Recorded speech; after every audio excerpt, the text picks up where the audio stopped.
Hello, everybody. This is the CE165 final week, week 6.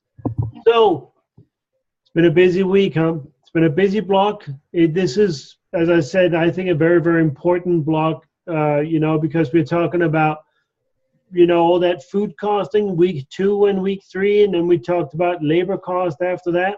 And those are important. And now today we're going to talk a little bit about sort of looking at your profits and your loss, right? Money coming in versus money going out. So it's sort of a preset Forex to what you're going to do in the CE225 class. So not the next class, but the following, right? But we're going to, next class, you're going to look a lot about revenues, revenue assumptions, and how you can look at expenses compared to that. And that's where what Chef Tyson here, he's going to be teaching your next class, the CE155 for you guys, right? And that's the design and layout. So you guys will touch a little bit on labor as well then, but that's going to be primarily the overhead, if you want. That's what you guys are going to be working on a whole bunch next week. So Chef Tyson, you sent out some messages today? Yes. So I believe everyone should have received a message from me just saying welcome and what time the live session is. I just wanted to make sure everyone got that and understood. I did say class starts on Wednesday, which is correct. That's when the new block starts. But our live session is actually going to happen on Thursdays, just like they are now, at 6:15, I believe, for CE155. So everyone clear on that? Excellent. And I'm sure that Chef Tyson, you'll send out a reminder towards the beginning of next week as well, I'm sure, right? Just to catch up. Absolutely. So as you know, I will personally be going back up to Boulder, and I'll actually be teaching somebody how to cook a little bit, and not just core classes. So that means I get to eat something once in a while, other than just paper and staples. So I'm pretty excited about that. Just know that my phone number and my email and message and all that stuff will remain the same. So if you guys have any questions or any comments, just feel free to reach out to me, okay? Chef Tyson and I'm sure we'll be in close contact. So, if you guys have any questions, then just reach out to myself, to Chef Tyson. And I think that Chef Ryan will be as well participating with Chef Tyson, so you guys already know Chef Ryan throughout. So just reach out, okay? We're always here, and work hard, right? You saw how important and how big of a learning curve these 6 weeks were. I guarantee you that next one will be next one will be the same thing, okay? So, guys, how did your week 5 assignment go? What do you guys think? I thought it was pretty simple. Yeah. Chef Tyson, do you have a comment on that one? Did anybody find that their labor was way higher than they thought it was going to be, or their schedule was difficult to build because of their menu or anything like that? No, not really. No? Pretty straightforward? The only problem that I had was I had a few hours overtime for the GM, so I got to fix that. Which is often why they're salary. Did you not have yours on salary? Not that you need to, but. No, I didn't. I was just quickly trying to get it done, and I said I'm at like 35 an hour, and ended up being at 47 hours a week. So a lot of times, especially with your general manager and your chef, we're going to be there probably at least that many hours every week. It's actually better to just have them at a fixed amount on the salary, so that you don't have those fluctuations. And then that way, you require them in their offer letter, whatever. Hey, this job requires you to work 50-ish hours a week. This is your salary. That way they know going into it, and you know exactly that your costs are fixed every single week for those people. Okay. So that's a good move sometimes. Yeah. What's that? Sabra, what was you said mine was high? Chef Ryan, he graded it, and he was telling me that I had too many people working, basically. And then I put everybody on 7 days a week, and I didn't know that I was supposed to. Well, I should have known that somebody should have had a day off between the way I made my schedule out, which I have to go back and kind of fix that. But I mean, other than that, and then my GM and my chef, instead of putting them on salary, I did the same thing, and I went and put them at an hourly rate. Okay. One thing to look at is maybe, you know, trying to hire more people, especially, you know, it's very common in the front of house, so that you have, you know, twice the amount of servers that you need just to get you through the week. And that way you can kind of stagger them so that not everyone's on, you know, super long shifts. And the servers will usually end up, you know, making plenty of money at 4 or 5 anyway. That way they don't have to be out there, you know, 7 days a week. And even your salary people, like we talked about, you know, the GM or the chef, really, you know, I wouldn't even put them on 6 days just because they're going to end up burning out and you're going to have, you know, issues and they're going to quit and you're going to have to hire somebody else. So one thing you can look at too, one thing you can look at too with your cooks is maybe trying to start lean. You know, starting with fewer than you think you need, building your schedule that way, and then maybe taking, you know, stepping back and looking at your menu and saying, can 3 people, you know, prep these, you know, if your menu is small or your menu is big, you know, the bigger your menu is, the more people you're going to need at any given time. So maybe looking back at your menu for that, I guess. Okay. Yeah.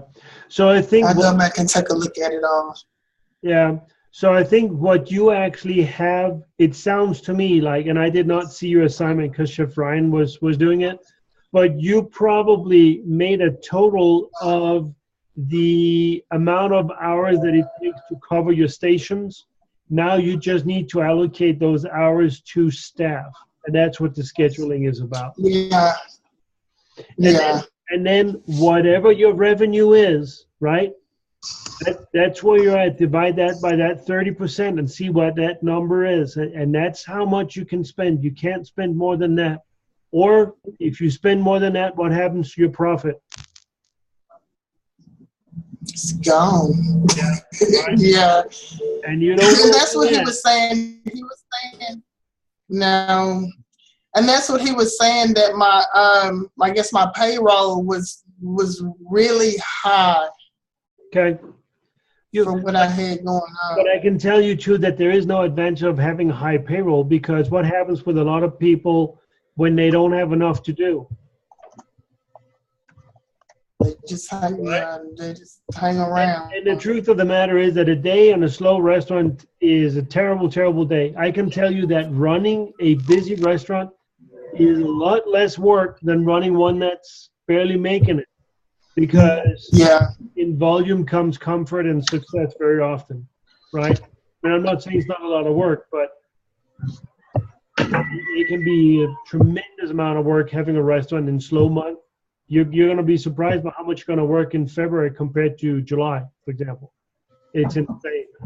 Yeah. All right. Okay. All right. Well, let's go on to week 6, because this is where we're at. Then this is where it's all about, right? So, so in the this is about reading your budget, right? Knowing what to do. So, unless your food services establishment is a hybrid or another sort of business, such as a theater, you know, not amusement park, but all of your money will come from the food and beverage sales, right? Some will have, let's say you have a bowling alley, right? You're probably going to make your money on the bowling, and then the food is added to that, right? Makes sense to have a bar service if you're bowling and you're open Friday night after, you know, later hours, et cetera, et cetera. But unless that is a hybrid system that you have, it is all about the food and beverage.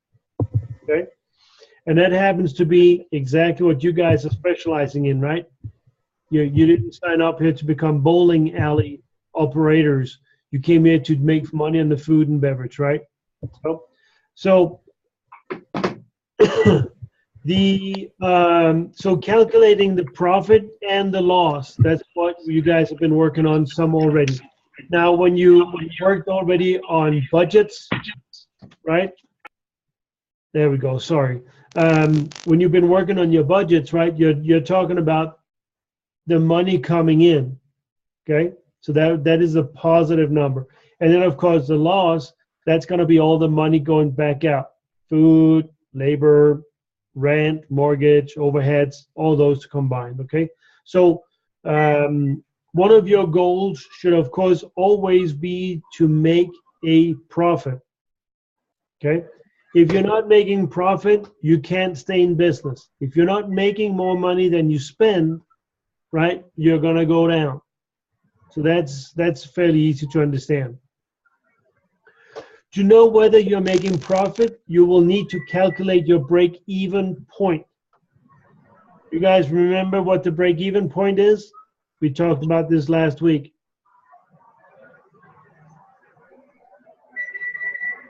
Your revenue and your expenses are equal? That's exactly right. Your revenue meets and does not exceed your expenses. Okay, that's the break-even point. Because there is no such thing as profit till you hit the break-even point. That's why it's important to know. Okay, so when we talk about 10% profit, that might not happen on the first $250,000 that you're going to generate in your business because you haven't met your break-even point yet.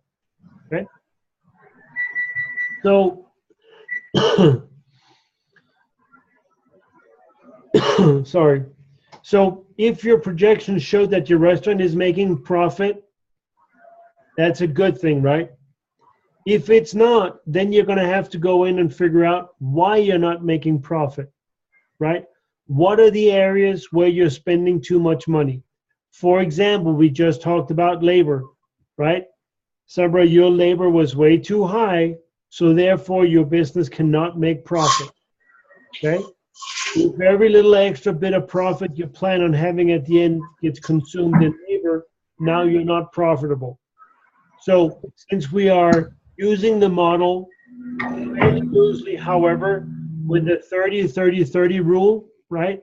That means that 30% of the revenue, let's say we make $100 in revenue, we can spend $30 on labor, we can spend $30 buying food, and we can spend $30 paying for our lemonade stand, right? And hopefully that'll leave us $10 in the pocket, right? If I spend more than $30 in labor, my profit is going to be smaller, okay?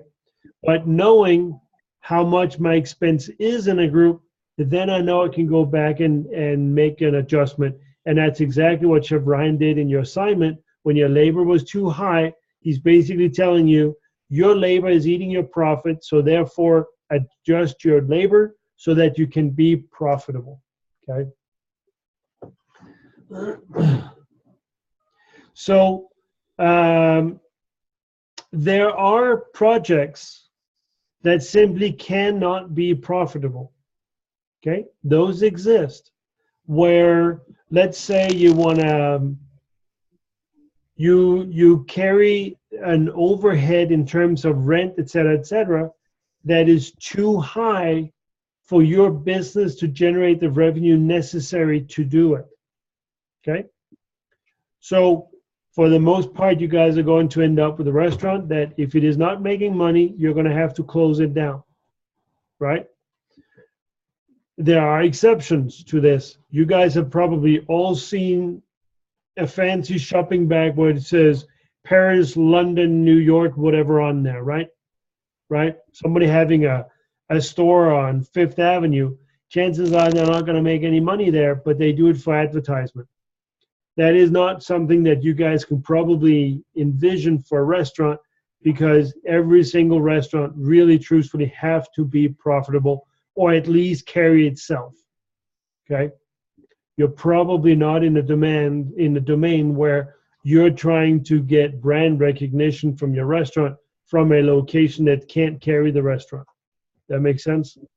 You know, each single establishment have to make money. All right. Remember we talked about the Pizza Hut a couple of weeks ago, right? You see fast food restaurants closing down. You don't see that very often. But if you Google Pizza Huts for sale, you'll notice that there are quite a few of them. And that's because the layout that they have, the front of the house restaurant just is not full enough for people to go there, right? People are ordering pizzas to go instead. And the competitions like Domino Pizza, for example, they have a tiny little kitchen. They pay a tiny little bit of rent compared to Pizza Hut. And even if they sold the same amount of pizzas, they have less expenses, less overhead, right? So Chef Tyson, I know that you've been part of opening up a whole bunch of restaurants in our local market, right? So what is your experience with, finding a location, thinking about the square footage, and then comparing all that to the budget and the overhead?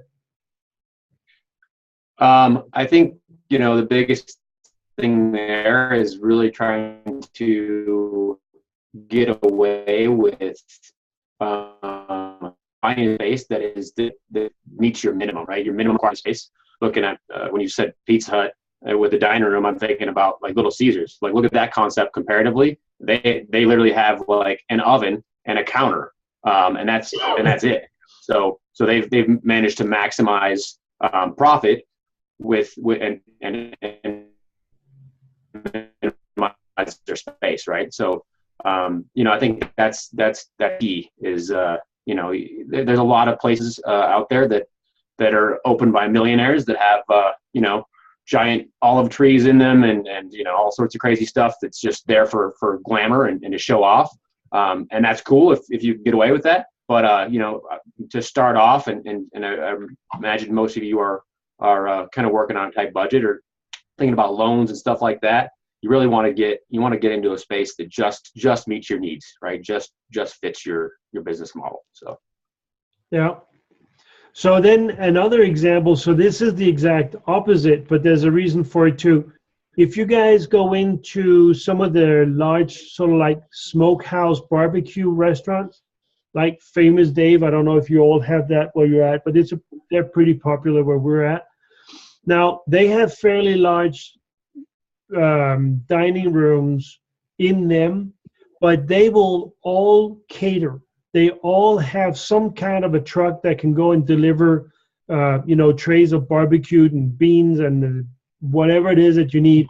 So they actually, per se, extend the dining room with delivery, not just to go, but with delivery, because in a smokehouse, if you have a big, one of those big smokers, Southern Pride or whatever, some of those ovens can do 1,200 pounds of meat per load, right? So it's not hard to cook the food.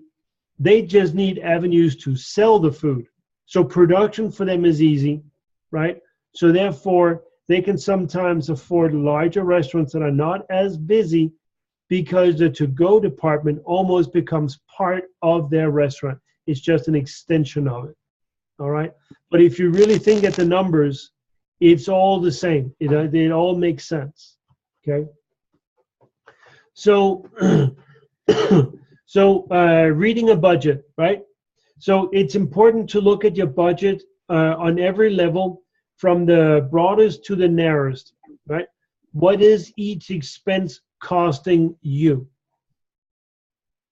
Total expenses and total revenue. Looking at these as a whole lets you know whether you're making a profit or not. Individual sources of revenue. As discussed in the previous course, you should always consider the individual dishes you're serving to see which ones are profitable, which are, profitable and which are not. You remember we talked about contribution margins back in the CE165? Contribution margins is sales price minus the cost of the food is what's left, right? So the contribution margin is money. Contribution margins pays two of the three groups of expenses, labor and overhead, okay?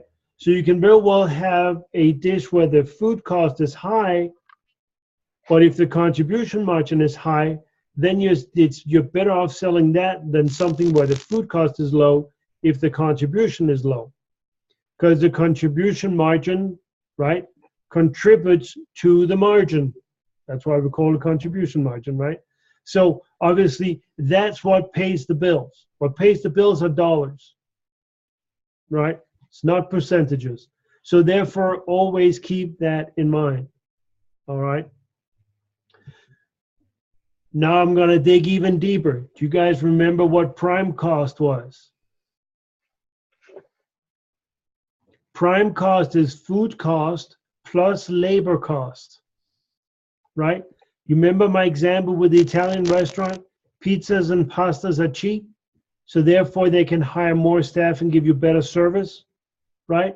Hey, benvenuto, you're part of the family, yay, right? Well, that's because their food cost is low. They can spend more money on the labor, right? And vice versa. If you have a steakhouse or you're selling seafood that's very expensive, well, then you cannot succeed unless you cut down on labor, right? One or the other, but the two combined, 60 to 62%, that's it. Otherwise, your profit, right? So remember that one too. So don't do just labor, food cost, separate. Think of them as well as one together. Compare them together. You can't have 31 on one and 34 on the other one, because combined it's going to be 65 and you're going to be in the hole. That's 4 points of your profit that you just said bye-bye to. No way, Jose. Reduce that labor, reduce that schedule. So where do you reduce your schedule? Where do you reduce payroll? Hourly or salary employees? Hourly. Yeah, only hourly, right? Salary is a fixed expense. You can't change it. All right? So always keep that in mind, okay? Food, labor, and other costs. Each should be a third of your total expense. If one is much higher or lower than the other, it's worth investigating. Okay? I know there's a lot of hip restaurants, I'll tell you, that has expensive locations where they have to end up doing like 21, 22, 23% labor cost and food cost, because otherwise there's no profit left. You know? So you got to adapt to make sure that your concept works, where you find both your concept and your location have to work. Okay?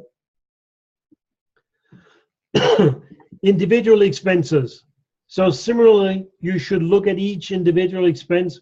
If it is abnormally high, you should know, even if it's, you need to know, even, even if it's okay to have one being high, you just need to know that it is, so that you can reduce the other groups, right?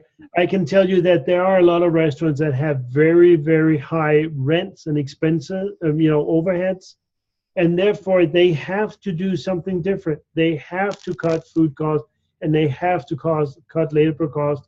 If not, they simply cannot stay in business. All right. So now we're going to go and since you guys haven't seen this one yet, I'm sure, I will show you a little video with our good friend Chef Graham about how to cut costs. You guys ready for a little movie night? You can pull out the popcorn.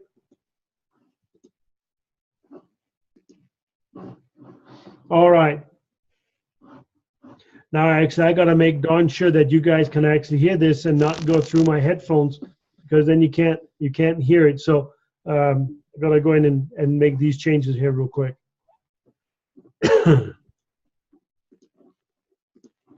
All right, here we go, guys.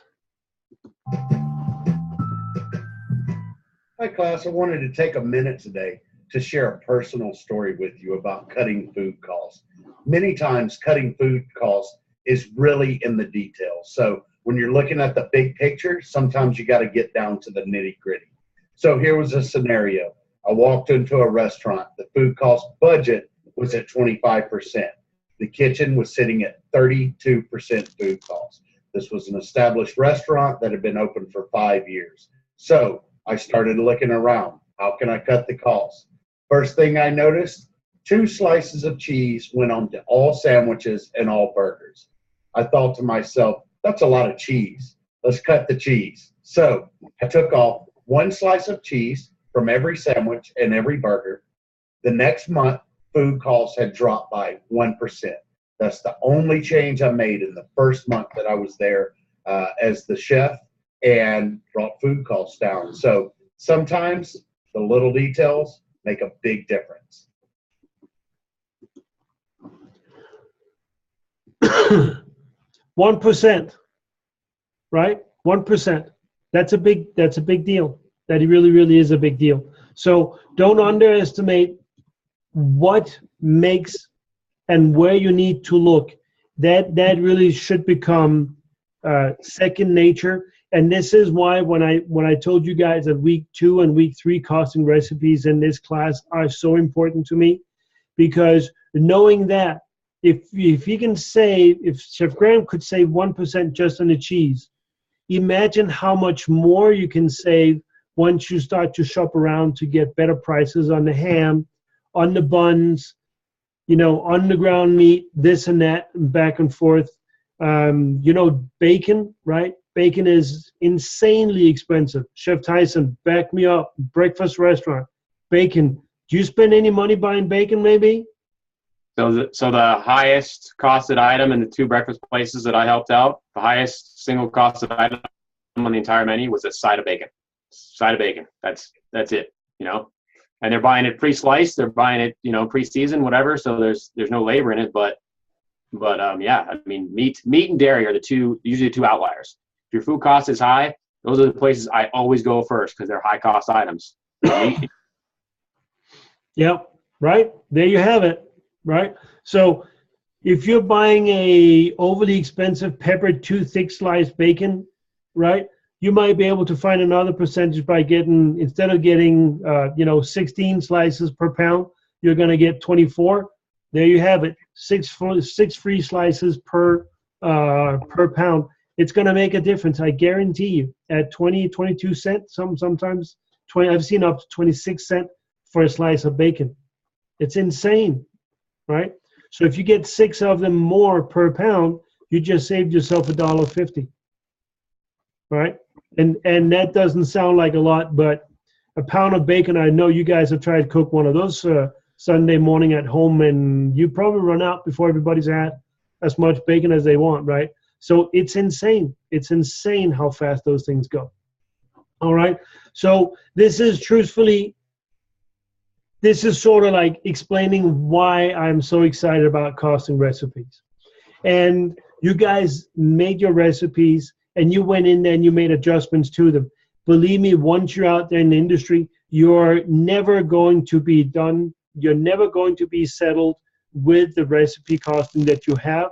Every time you got the sales rep on the phone, you're going to end up asking, how much is bacon this week?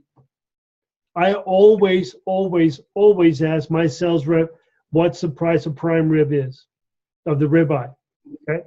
Not because I'm necessarily going to buy it, but it is a price that is so important to me since I had steak on my menu. And as Chef Tyson said, right, animal proteins and dairy products are just insanely expensive.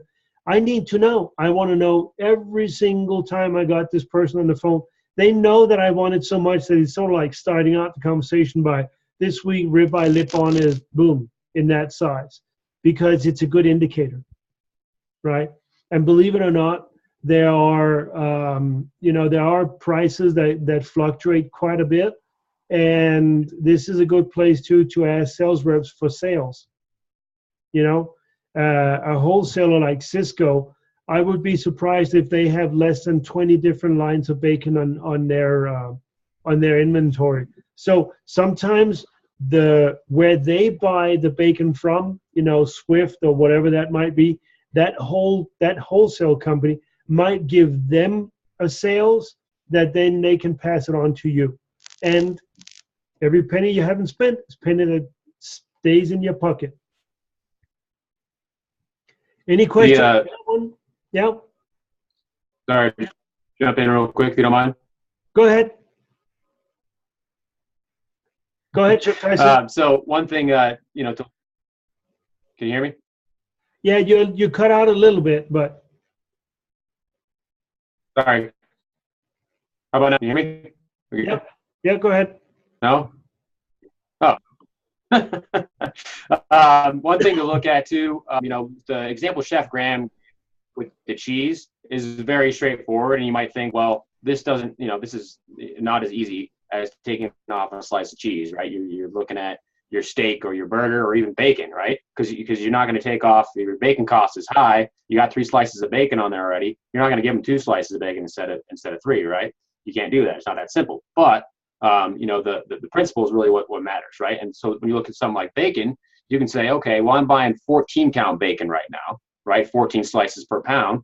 Ask your sales rep, like Jesper was saying, can I get a 16 to 18 count instead, right? So you still get them 3 slices of bacon. Perceived value is still going to be there, but you're actually saving money because per ounce, you're giving them less meat, right? Think about it the same way with a burger, right? You have an 8-ounce burger, and your burger cost is high. Do a 7-ounce burger, right? Take an ounce of meat off, and then every single burger you sell, right? You sell 16 burgers, and you've just saved a pound of meat right there already. That adds up very fast. Mm-hmm. Absolutely. And of course, what if you're making 3rd-pound burgers, right? And you get them in a roll of 10 pounds. That means 10 pounds divided by 3, right? Or multiplied by 3, sorry, should end up being 30. Now, every time you cut these burgers, if you only end up with 28, because you're a little heavy on the slice, that doesn't work either, right? So you can't just take meat and say, well, I'm just going to cut these up and this is about what it is. Recipes, if you don't follow them, they serve no purpose, right? If you're not following recipes, then you can't fix anything that goes wrong because you don't know where to start, right? So the first thing you always have to do is, and this is what just about every single chef that goes into a restaurant that's not doing well and that actually succeeds to turn them around, is they go in, they make costings for all the recipes, they make sure that the staff follow the recipes, and then they determine, they made an educated guess as to this recipe is good, it's not good, I'm making money, I'm not making money.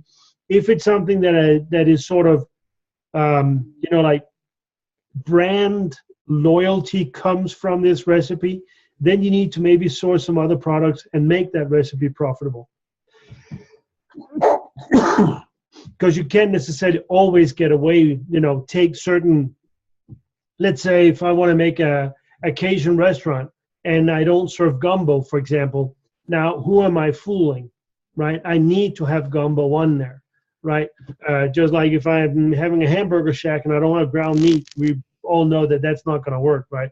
But then I need to make sure that I find a way to make those dishes profitable. If they're not profitable, I need to spend less on food, or I need to raise the price, sales price of them. There are no others. There are no other way to make them profitable. Okay. All right, guys. What do you think of that one? Right. So remember that you guys are in CE165. Okay. Everything we are talking about now when it comes to budgeting, you guys are going to go through all that, some in the next class in the 155, and you will go into in depth in the entrepreneurship class, which is the one after next class. Okay. So still, if it sounds a little bit, oh, these guys are talking to the moon now, don't worry about it, guys. You will go through it again and again because this is what the core class is, right? Core class is making your concept, your business that you guys, why you sign up for the school, because you had this concept and you want to be better and have a better chance of making it through the when you have your business. This is what these core classes are. All right. This is giving you guys the tools to be profitable in terms of budgeting. Okay. So don't get too worried if some of this sounds complicated. Right now, this week there's some fairly easy exercise. Actually, this week's assignment is really quite easy. This exercise is analyzing numbers, basically understand what the numbers are, and then it's using the spreadsheet. So you guys don't even have to do any math this week. You just need to follow the spreadsheets. And you know what the cool thing is about this this live session? We are actually going to do the assignments entirely, and we are recording this, right? So when it's time to do the assignment, you can actually go through the archive again, do your assignment, and then just look at those numbers and make sure you understand the numbers. Do you guys remember 5 weeks ago when I said, to me, it was more important to understand the numbers than actually making the numbers? I hope you guys can remember some of that. All I asked you guys was understand the numbers. The math is not a big deal, okay? So in this week's assignment, we're going to do them right now together, and then use the archive. Well, so Elisa, before you go in there, take a second and let's do this together, all right? So I'm going to share my screen with you guys again so that we can do the assignment together, and then you'll see. So there are 2 assignments to be done this week. The week 1, assignment 1 and assignment 2, okay? So we are going to do these together. Whoop. Okay. So everything in the gray are the numbers that we're going to do together. Okay.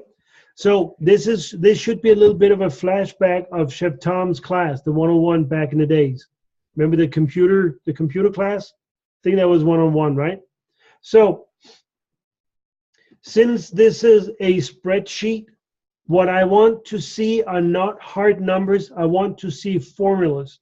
Basically, I want to know that you guys know how to use a formula. Okay. So guys, you can unmute and then tell me, how do we put a formula into a cell in a spreadsheet? And it doesn't matter if it's Google or Excel. You press the equal.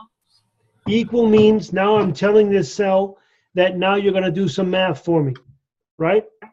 So what I want to do is I have revenue minus expenses, okay?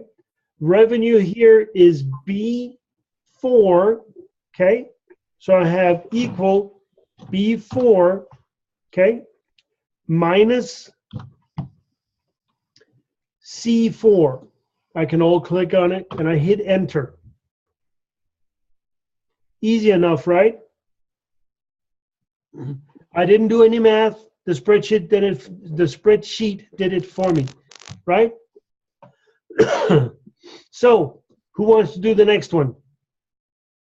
So you guys tell me what to type. It is the same thing, equal. Yeah.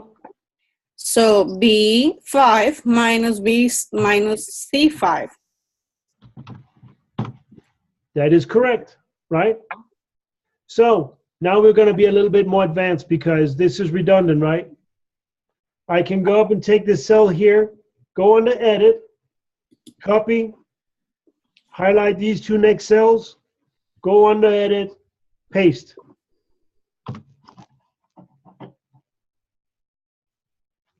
Except this one didn't, this one clearly didn't work. I think you typed C6, Chef, instead of C5 when you did the last formula. Yeah. Yep, this one here, right?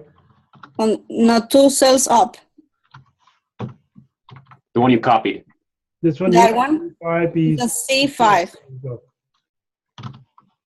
Hey, I'll blame it on you, Emilia. I'll just blame it all on you, just so you know. I already did my homework. Oh, you did, huh? Yeah. All right. So you notice here that this number here is in the parentheses, right? Because we're in the negative. Parentheses means that it is negative.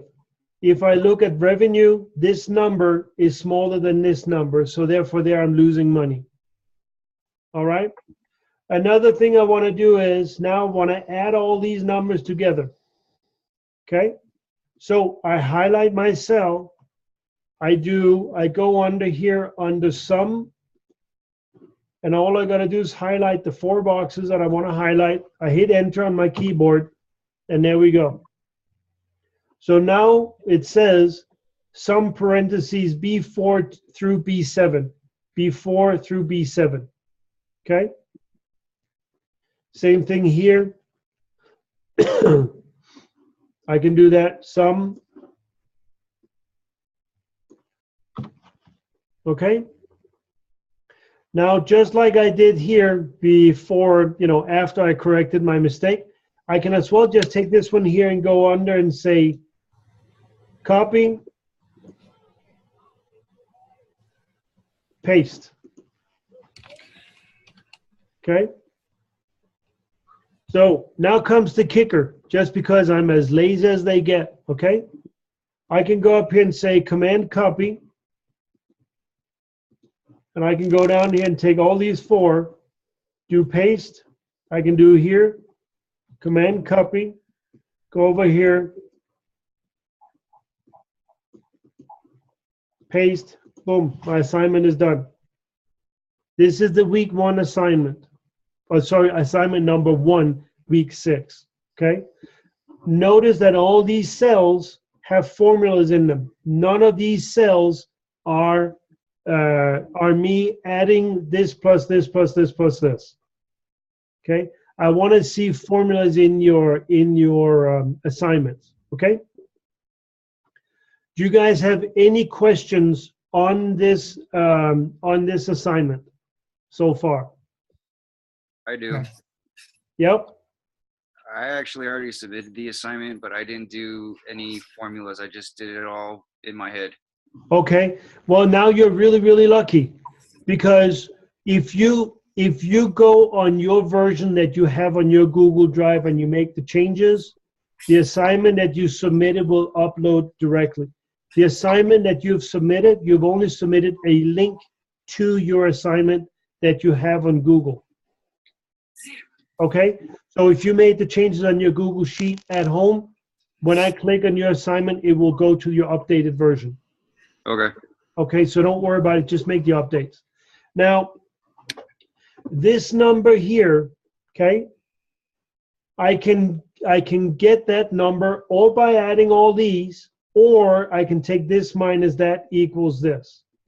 Okay, so this number, there's 2 ways of getting into it. Okay, if you look at this one here, this is the sum of all these, but it could as well be, I can take this formula here and use that. See, it ends up being the same.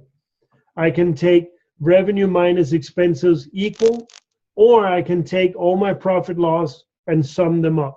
Either or, those are good. Sounds good so far? I know I'm a little redundant, but numbers can intimidate people more often than not. All right? Now we're going to go on the exercise number 2. So this one here is a little bit more interesting. There's a little bit more to this exercise than the other one, okay?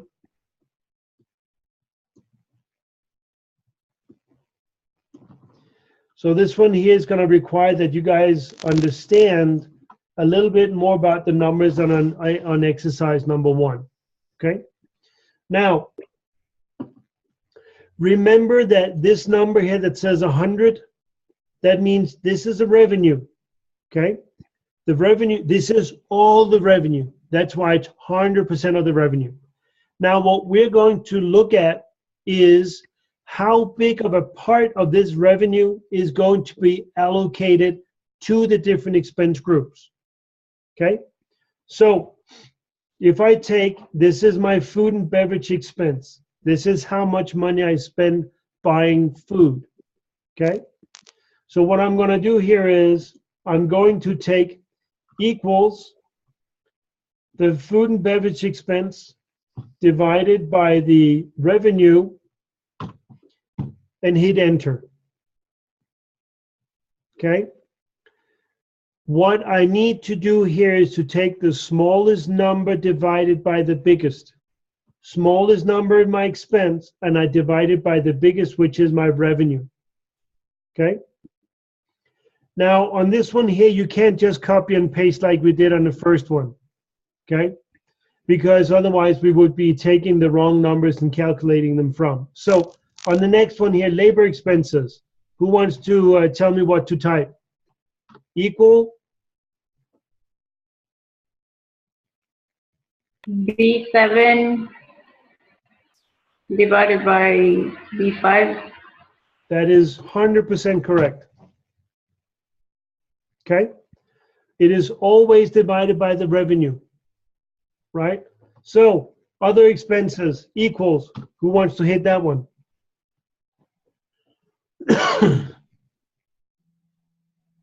Josh, do you want to give this one a shot? I know you can do it. It is B8 B8? divided by B5. That is absolutely correct. Okay? So these are our expenses. So I spend now in food and beverage expenses, 38% of my budget goes to food and beverage. I have a labor cost of 35%, and I have another expense of 15%. Okay? Now I'm going to sum these three expenses. Make sure you don't put the 100% in that one, right? So this can be equals that one plus that one plus that one. Or we can go up and do the sum, which is much easier. Of the three here, should be 88%. Okay?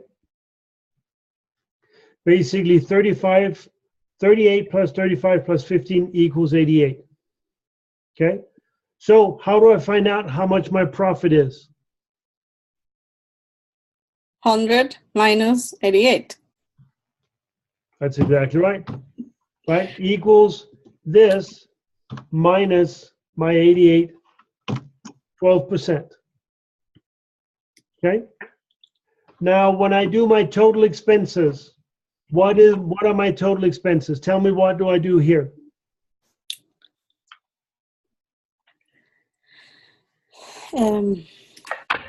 Add C6 through 68. 6 through? C8.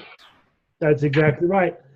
Make sure you don't include your revenue here, right? Because otherwise your number is going to be off, right? So here we're going to do this. We're going to sum of the three kinds of expenses, bada bing, bada boom. Okay? And then in order to do the profit, what do we do there? Revenue minus total expenses. That's correct. Which happens to be the same formula as this cell minus this cell is the same thing as this cell minus this cell, right? Mm-hmm. So I can take this, do command copy, and then paste it. Nope. I can't do that. I can do equals. They're taking the value. That means the format. Yeah, it did at the same time. It shouldn't have done that though. This minus this equals. Later.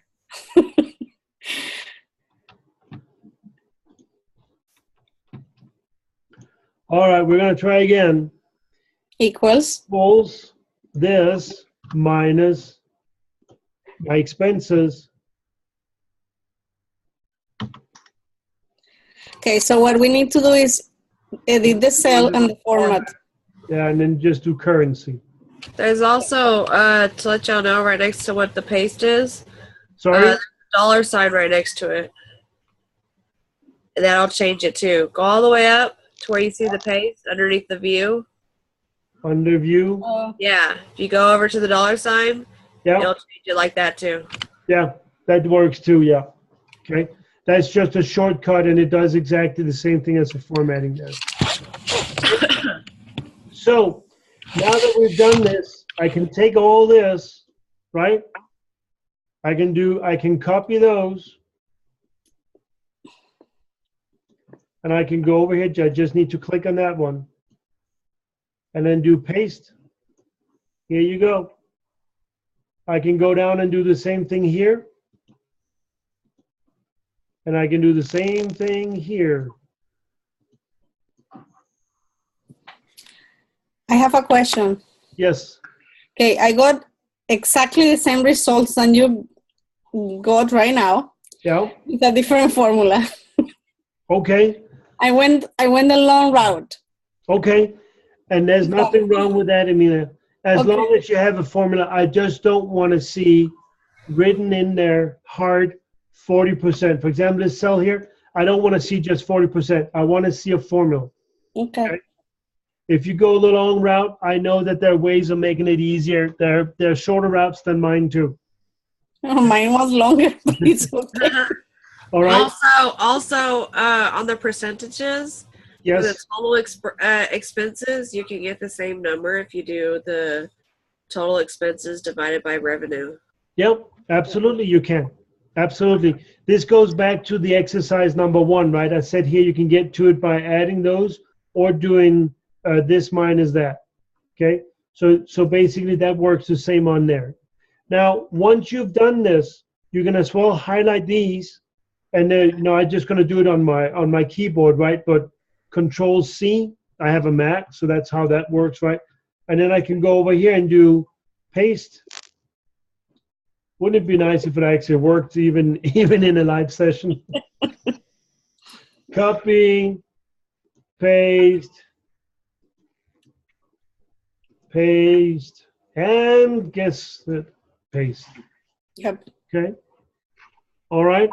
So now that we've done these exercises together on the archive here that's available, you will be surprised to know that 50% of the students are going to put in a hard number. So thank you very much for being in the live session and actually care about your education. I mean it, guys. This is why we use spreadsheets throughout, right? Is that the spreadsheets work. You just need to know what to put in there. This is why I say I want you guys to understand the numbers, because when you do that, then errors are less likely to happen. Okay? Now, after you've filled out the two templates, okay? So for this assignment, you will use 2 different exercises to practice what you've learned. Fill in all the shaded areas, right, with formulas only, okay?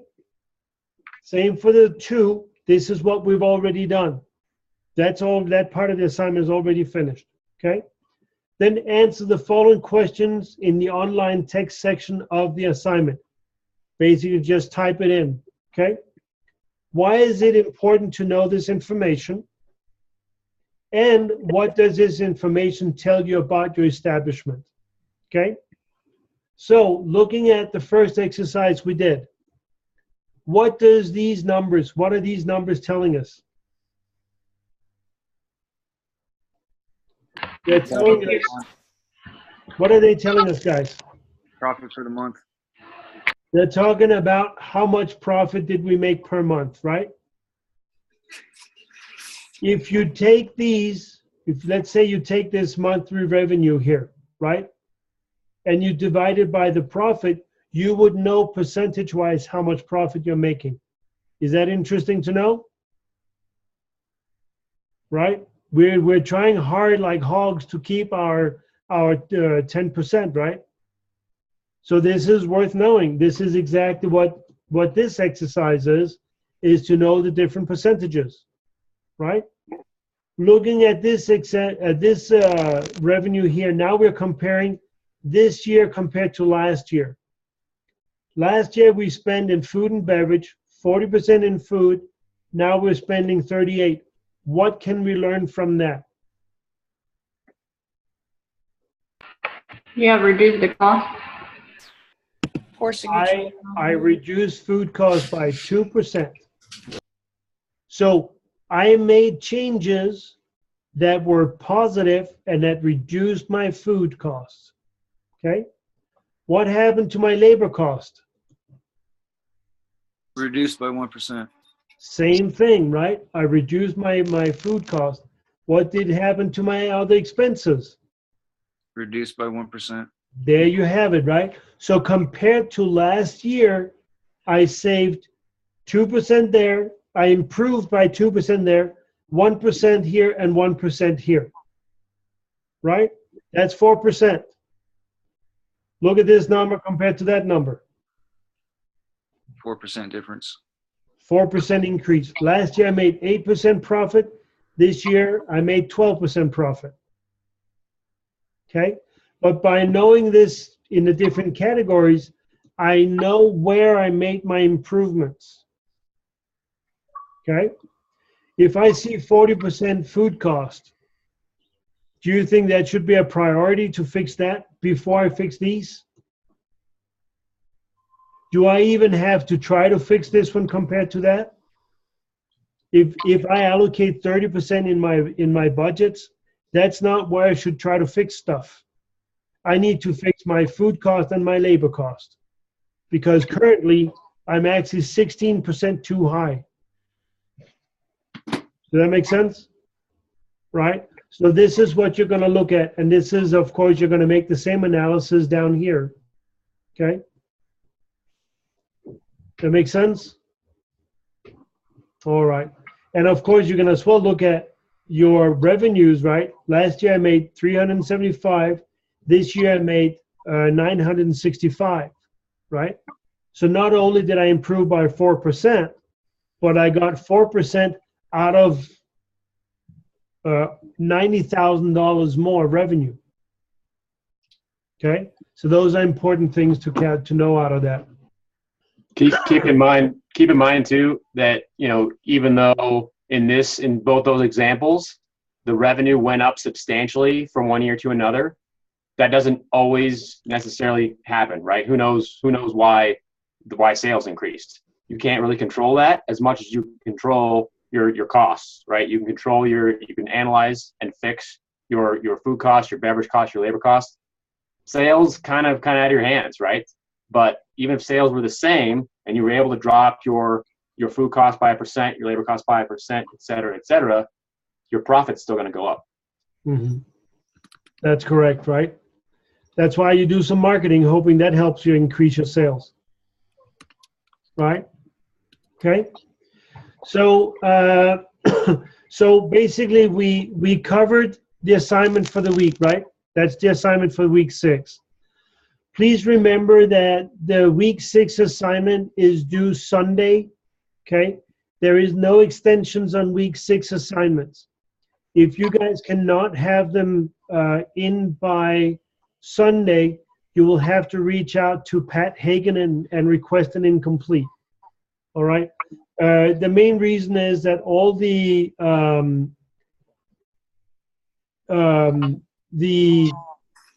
assignments have to be graded Tuesday by 3:00 p.m. Central Standard Time, because that's when they then decide which students can go on to the next class and which students have failed their class. Does that make sense? So an incomplete basically allows you guys to go on to the next class, even if you haven't finished this one, but we give you 14 days to turn in assignments and get caught up. All right? So, but incompletes have to be requested. Extensions are not available. All right? I want to make that crystal clear. Okay? So, so please keep that in mind. Another thing, last but not least, as you guys know, the survey is up. Okay? The survey is an option for you guys, a possibility. You take the survey, completely anonymous. We talked about this already last week. Right above the survey banner, there's a little extra credit. Click in there, put a screenshot or a photo of your, when you're done with the survey, you get a little prompt, image that says that you completed a survey. Submit it in there. That's all you got to do, and you get 5 extra credit points. These 5 points are 5 additional points to the assignments. Okay? It's not divided out like each assignment has a certain value. These 5 points are 5 points. If you already have 100, you can get more than 100, but please take the survey anyways, okay? But if you're anywhere from 95 and you take the survey, bada bing, bada boom, you finish the class out with 100.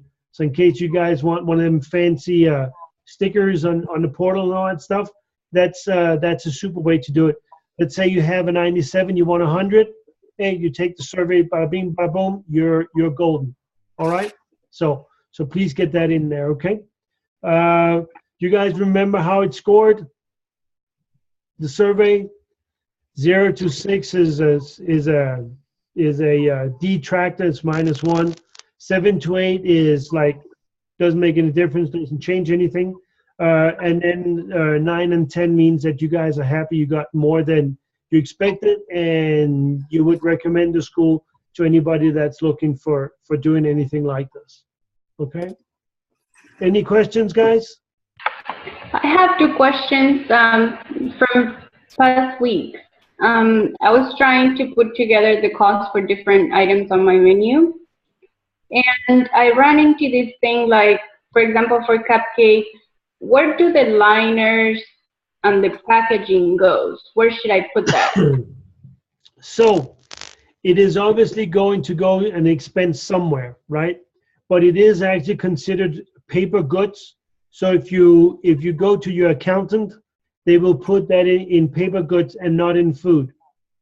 So it will not be a food cost, it will be in other expenses. Okay. So right now, I'm not that far, like to price out for what I sell right now, which is from home. Mm-hmm. How do I calculate that? And does that have some sort of a markup, or how I just calculate the food cost, do the calculate the retail price, and then add the cost of the paper goods? So what you're doing is obviously not set up as an accountant would set it up, right? You just need to know the price, right? So let's say you're selling stuff in a to-go container. Now it would make sense if it is one container for one person. Yes, you could put it in your recipes for you now to know the cost, so it's included in it. But the reason why it's normally not included in there is you're not going to make let's say if you pay 15 cents for a to-go container and your food cost at 30%, you normally don't put it in there because you don't want to then say sales price end up being 45 cents. You're not trying to make profit on the to-go container. You just want the to-go container at cost. Okay? So normally what you really should do in order to do this accurately is you should make your standardized recipe, food cost, suggested sales price, and then on that suggested sales price, you would add your 15 cents for your to-go cup. Because if you put it in the beginning, it's going to be adjusted with food cost percentage, and then that's not the right price. It will falsely inflate your sales price. Okay. All right. Any other questions? The other question I had was for last week's assignment, you mentioned there's a difference from hourly to salary. How do I make that distinction? Should I just say 40 hours in a week and just list the price, or how is that, how can I make that distinction? Okay. I'm gonna backtrack a little bit. Salary employees is considered a fixed expense. It doesn't change. The only thing that changes is the amount of hours that you can ask from your employee, right? Hourly is for time spent, right? So it's variable depending on how much revenue you make, okay?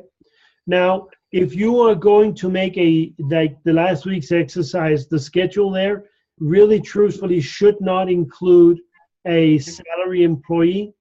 But if you do want to put them on there because you want to do sort of, kill two birds with one stone, then my suggestion was, in order to make it accurate in terms of money, not in terms of time spent, okay? But in terms of money, is to take your salary divided by 2,080 hours. That will give you a dollar amount. But that dollar amount will only be accurate when you do the money in your schedule if you give them exactly 40 hours. And I say 2,080 because 52 weeks in a year multiplied by 40 hours per week equals 2,080. Okay. And I want you guys to always remember that 2,080, because if you get your salary position and you get told a dollar amount and you were hourly before, now you're stepping up to become salary, right? Take that annual salary divided by that 2,080, and that will show you how much you would be paid per hour if you worked 40 hours per week. So let's say as an hourly, I am making $40 an hour. I become salary, and I take my salary and I divide it by 2,080, and all of a sudden I end up with $14.25 an hour. Okay? That is assuming I'm doing 40 hours. You're a salary, you're always going to do more than 40 hours, right? So if anything I do over 42, 43 hours, I'm actually making less money per hour than if I had remained hourly, right? If I had remained hourly and I do a little bit of overtime, I can make up the difference pretty quickly, okay? So don't become salary employees if there's not a significant increase in pay, because if you're going to end up doing 55 hours, right, as a salary employee, you want to make sure that you get paid $14 multiplied by 55 hours. Otherwise, you're taking a pay cut. Does that make sense? So this is why I keep that 2,080 pretty close to heart when you become salary employees. Okay, that's my biggest advice I can give you. Or if you are hourly right now, try to multiply that by 2,080 and see what that would be like if you were salary employees. Okay, so just it's kind of a fun game to know exactly where you're at, because getting a title, guys, without a pay increase, that is a very common to give people titles. Okay, but unless you get paid for it, why would you be responsible, have much more to do and have responsibilities if it's not financially worth it? That makes sense? Do salary employees get benefits? Well, they should, you know, but it still depends a little bit on the state and where you're at. But yes, they should. Okay, and this is as well why, and this is the same thing. You know, if you have hourly employees that are hired full time with benefits, make sure you can't give them less than 30 hours, because they know they'll become part-time and they might lose their benefits. Okay, so you don't want to have an employee that was hired under the assumption of having benefits, and then they lose it all of a sudden because now they made 27 hours last week. Okay, so do you have any comments on that one, Chef Tyson? Well, so I contradicted you a little bit, Chef. I apologize. That's I fine. was talking with Josh. I was talking with Josh earlier about Okay. how to calculate the salary, and the way that I've always done it is just assuming there's 50 work weeks in a year, right? And then so you divide the salary. So you pay them $30,000 a year. Divide that by 50 to come up with their weekly salary, which would be $600. Yeah. Is that incorrect? That's pretty close. But if your employees have time off, paid time off, right? Then even if they're not there to work, you still pay them a salary. Okay, so that's why I recommend doing the 52 instead of the 50, and that's for anybody that's hired. So let's put it this way: your calculation is correct until somebody has worked for you for a full calendar year. Second calendar year, then you would use the 2080 and 52 weeks, because if you give them a week off, 10 days off, whatever it is, you are going to pay them while they're off. That makes sense? So yes, so both are right. One just kicks in after 365. Okay, so all right. Any other questions, guys? So as I mentioned earlier, right, we're talking about salary and labor and profit and loss and all that jazz, right? So remember, you are at the 165 class. 155 next class, you're already going to work more in depth of this. And then in 225, you're really going to hit the, especially labor and the profit and loss. That's the big thing for that CE 225 class, okay? So consider this being sort of like the tease for you guys to know that it's coming. Now you can be part of a conversation. When you get through the next two classes, you will be very proficient in understanding these different expense groups. I hope that was encouraging words. Do you have any kind of Excel sheets or Google Sheets for other type of expenses? Yes, that will come. Okay. Okay. You will see that the material on the different classes that are coming, the reading material becomes very interesting. Yeah. Thank you, Jeff. And remember, we're talking about three different expense groups, right? Food, labor, others. Mm-hmm. We will go into those in depth. All right. Okay? So, all right, guys, I'm going to turn off the recording if we are done with questions. Okay? I have a quick question. How do you copy your screen again? How I copy, do you have a Mac or a PC? PC. Okay. On your keyboard, you should actually have a key up next to the F12 that says print screen, I think it says. Uh-huh. Okay, that should take a snapshot of your screen, I think. Okay. If not, YouTube, yay! It's alt and print screen at the same time. Okay. Okay. And if you have a Mac, it is just Command-Shift-4, and then you can highlight with your cursor. And when you let go, it's just like if you had an iPhone or iPad, whatever. You can do the same thing, and then you just have a screenshot. And if you even have problems with that, guys, take your phone, take a picture of the screen. Boom! I don't care about the quality. I just want to know that you guys did it, so I can go in and give you guys five points. All right. Okay, guys, I appreciate it, and I appreciate you guys, and I'm going to stop recording. If you need anything, reach out to Chef Tyson, Chef Ryan. My phone number, email, message, all that stuff is the same. You can always reach out to me as well. Okay? See you guys. Have a good night.